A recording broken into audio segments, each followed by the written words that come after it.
2004 সাল, কাশ্মীর। শীতল বাতাসে মৃত্যুর গন্ধ। শোপিয়ান জেলা জুড়ে তখন হিজবুল মুজাহিদিনের ত্রাস। কিন্তু এই অন্ধকার পাহাড়ের দিকে এগোচ্ছেন একজন মানুষ, একজন সেনা অফিসার, একজন প্যারা কমান্ডো, যিনি জীবনের মূল্য দিয়েও দেশকে রক্ষা করতে পিছপা হন না। তার নাম মেজর মোহিত শর্মা। কমান্ডেরও সোপিয়ানে হিজবুলের ভিতরে ঢুকে তাদের পরিকল্পনা ফাঁস করতে হবে। অপারেশন প্রায় অসম্ভব, তবুও হাসি মুখে দায়িত্ব নিলেন মোহিত।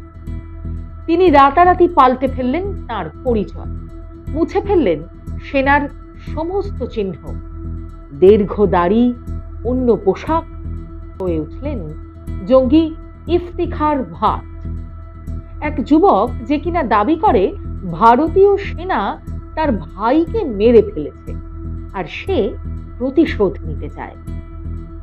হিজবুলের দুই ভয়ঙ্কর জঙ্গি আবু তোরারা আর আবু সাবজার প্রথমে সন্দেহে ফেটে পড়েছিল। তোর আসল নাম কি? তুই কোথাকার? কেন আমাদের দলে আসতে চাস? প্রতিবার শান্ত গলায় উত্তরে বলতেন মোহিত, বিশ্বাস না হলে গুলি করো। এমন দৃঢ়তা, এমন চোখ, ধীরে ধীরে জঙ্গিরাও বিশ্বাস করতে শুরু করলো তাকে। ছদ্মবেশে কেটে গেল 2 সপ্তাহ। তাদের সঙ্গে খাওয়া, থাকা, গল্প, এ যেন প্রতিদিন মৃত্যুর সঙ্গে চুক্তি করে বেঁচে থাকা। কিন্তু মোহিত অটল, মিশন শেষ করতেই হবে। শোনা যায় সন্ত্রাসবাদীদের আস্থা অর্জনে বেশ কিছু মানচিত্র ও গোপন তথ্য তুলে দিয়েছিল তাদের হাতে। আসলে সেগুলি সবই ছিল ভুয়ো। এইভাবে পাক হ্যান্ডেলারদের বোকা বানিয়ে তিনি জোগাড় করেছিলেন গুরুত্বপূর্ণ তথ্য, যা রক্ষা করেছিল বহু নিরীহ মানুষের জীবন। মিশন শেষ, কিন্তু বেরোবেন কিভাবে? একদিন সুযোগ এলো। 2 জন জঙ্গি তখন হাতের নাগালে। মোহিত আর সময় নষ্ট করেননি। পকেট থেকে বের করলেন 9mm পিস্তল। 1 সেকেন্ড, 2 সেকেন্ড, তারপর বজ্রগতিতে বুক লক্ষ্য করে গুলি, তারপর দ্বিতীয় গুলি ঠিক তাদের মাথায়। সেই মুহূর্তে ইফতিখার ভাট যেন মিলিয়ে গেল আকাশে। ফিরে এলো তার আসল পরিচয়, ভারতের এক অদম্য যোদ্ধা, প্যারা কমান্ডো মোহিত শর্মা। দৌড়ে পৌঁছে গেলেন সেনা ক্যাম্পে। একটি গোপন অপারেশন সফল হলো ইতিহাসের পাতায়। 1978 সালের 13ই জানুয়ারি উত্তরপ্রদেশের মিরাটের রাসনা গ্রামে জন্ম তার। পরিবার চেয়েছিল ছেলে ইঞ্জিনিয়ার হোক।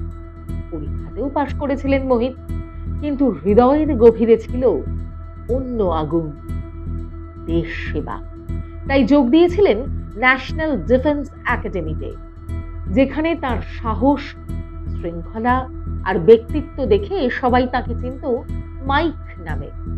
পরে তিনি বাছেন সেনাবাহিনীর সবচেয়ে বিপজ্জনক পথ, স্পেশাল ফোর্সেস প্যারা কমান্ডো। হিজবুলের 2 জঙ্গিকে নিকেশ করার পর 2005 সালের 11ই ডিসেম্বর মেজর হিসেবে পদোন্নতি হয় মোহিতের। 2008 সালে কাশ্মীরে ফের পাঠানো হয় মোহিতকে। মনে করা হয় সেই সময়ই পাকিস্তানে ঢুকে বেশ কিছু গোপন অভিযান পরিচালনা করেন তিনি। সীমান্তের ওপারে তিনি ইকবাল নামে গোপনে কাজ করতেন বলেও দাবি করা হয়েছে বিভিন্ন প্রতিবেদনে।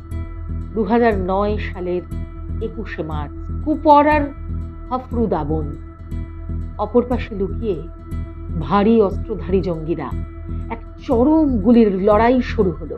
মেজর মোহিত শর্মা আহত হলেন, কিন্তু পিছু হটলেন না। প্রথম দায়িত্ব নিজের সহযোদ্ধাদের বাঁচানো, এবং তিনি তা করলেন, নিজের শেষ শক্তি দিয়েও করলেন। তারপর একাই মুখোমুখি দাঁড়ালেন পুরো শত্রু বাহিনীর। রক্ত ঝরছে, কিন্তু হাল ছাড়েন। যোদ্ধারা মারা যেতে পারে, কিন্তু নায়ক সে কখনো পরাজিত হয় না।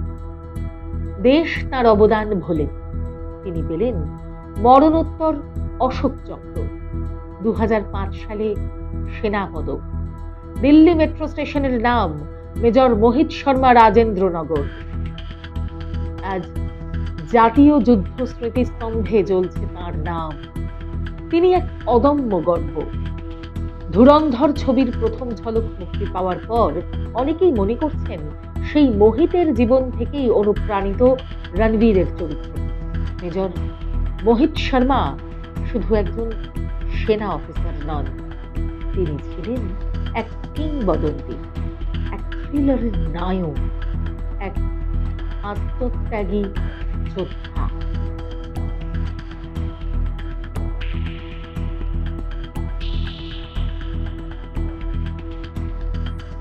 ফলো করুন বর্তমান।